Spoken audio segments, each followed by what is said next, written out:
Even with these injuries, Aaron Rodgers threw 4 touchdown passes and pushed the Packers to 3-1 on the year. That makes him our adrenaline performer. It is presented by Toyota. Let's go places. The Packers signal caller now has 10 touchdown passes on the season. Rodgers has a 15-4 record against the rival Bears. Jenny, will all the injuries, though, to the Packers put more pressure on Rodgers?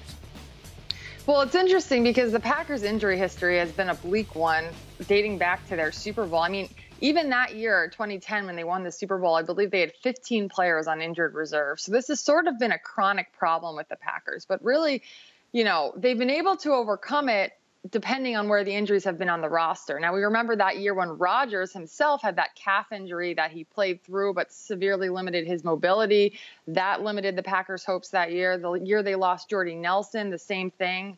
As long as they have Rodgers and Jordy Nelson, they should be able to continue rolling as they have been. But, every year it's kind of the question, is it critical mass? I mean, listen, a running back going down is par for the course in Packers land. I mean, we seem to see this every year. Who are they going to put at running back? It seems to always be a dearth of players at the position. Both starting tackles were out last night, and Rodgers was able to still, like you say, have a brilliant performance. So, as long as Rodgers is fully healthy and Jordy Nelson is the number 2 player on that roster, at least on offense in terms of making everything work. But it is a perennial issue that the Packers always have to overcome, and probably a reason they haven't won a Super Bowl since 2010.